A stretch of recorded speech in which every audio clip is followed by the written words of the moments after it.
Let's be honest, sometimes trying to understand the rules of a central government job feels like you need a secret decoder ring. Well, you're not alone. Today, we're going to unlock that rulebook, the Fundamental and Supplementary Rules, or FRNSR, that governs pretty much everything about your service. So let's just dive right in. Oh yeah, we have all been there. You get your payslip, you see all these letters, DA, HRA, and a whole bunch of numbers, and you're just scratching your head. Well, today we're going to solve that puzzle. We're going to make sense of everything from your monthly salary to your long-term benefits. All right, let's start at square one, the absolute foundation. We're talking about what actually goes into your paycheck every single month, and the one concept that makes a government job so incredibly secure. This is the stuff you really need to know from day one. Okay, so your salary really boils down to three core parts. First up is your basic pay. That's your core salary, right? It's based on your level in the pay matrix. Then you've got dearness allowance, or DA. This is a brilliant little buffer against inflation, and right now it's a whopping 55% of your basic pay. And finally, there's the house rent allowance, HRA, which, you guessed it, helps with your housing costs. Now, where you live directly impacts your paycheck, and here's exactly how.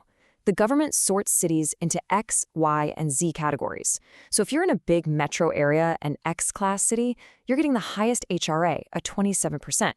That rate then steps down for smaller cities and rural spots. It's a huge factor in your actual take-home pay. Let's talk about a word you're going to hear a lot but is often misunderstood, lean. The easiest way to think about it is like a permanent anchor to your job. It's the formal, official right that says, hey, this position is yours. And that right there is the bedrock of job security in government service. It's totally different from the private sector. A lien gives you a powerful layer of stability. So, how do you get this anchor, right? Well, it's a process. First, you complete your initial 2-year probation period. Once you've done that successfully, you get confirmed in your post. And that's the magic moment. Your lien is officially acquired. And get this, it doesn't just go away. It only ends if you resign or you get confirmed in a new permanent job. It's a system that's really designed to protect you. Okay, now that we've nailed the basics of your pay and your job security, let's look at what happens next.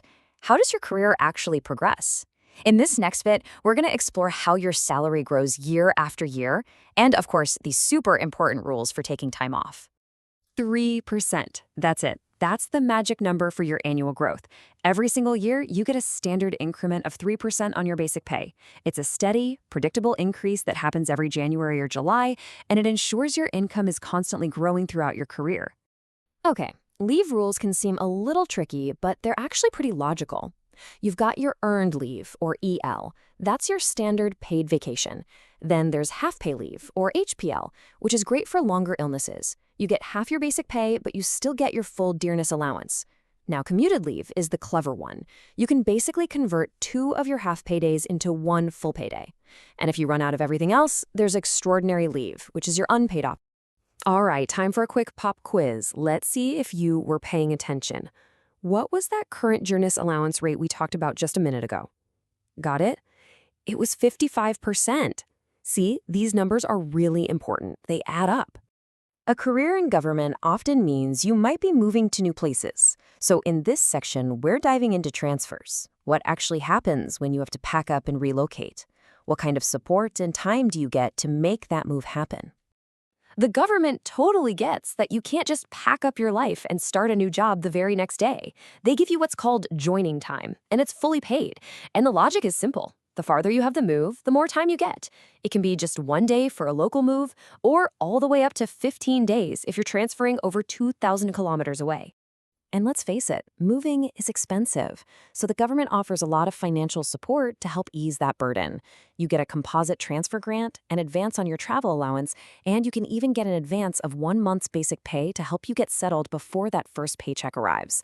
It's all designed to make the process smoother. And hey, speaking of financial perks, here's another nice one to keep in mind. It's the interest-free festival advance.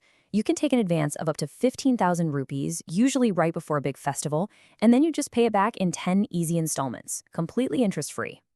Okay, so we've covered your pay, your leave, and your transfers. Now it's time for the grand finale. What happens after a long career of service? This last section is all about those retirement benefits that are designed to give you long-term financial security. When you retire, your financial support really rests on three main pillars. You've got your monthly pension, that's your steady income. You get a big one-time lump sum payment called gratuity. And then you have a really interesting option called commutation, which we're going to look at right now. The formula for your pension is actually beautifully simple, and it's really powerful. As long as you have at least 10 years of qualifying service, you are entitled to a pension that is 50% of your last drawn basic pay. Simple as that. This is the absolute core of your financial stability after you retire. Now, commutation. This is a fascinating choice. You can decide to take a chunk of your future pension, up to 40% of it, as a big lump sum right when you retire. For a while, your monthly pension will be a bit lower, but, and this is the most important part, after 15 years, your full pension gets automatically restored. It's a fantastic option if you need a bunch of cash up front. And speaking of lump sums, here's the big one. This is the maximum tax-free gratuity you can receive. Gratuity is basically a thank you payment for your years of service. And getting up to 25 lakh rupees tax-free, well, that is a very, very significant benefit. So there you have it, a quick tour of the most essential FR and SR rules. But of course, these rules aren't set in stone forever. With discussions about the 8th Pay Commission already happening, it leaves us with one final, really important question. Which of these things do you think will be the first to change? Will it be the DA rate, the HRA percentages, or maybe even that gratuity limit? Staying informed is going to be key. Thanks so much for tuning in.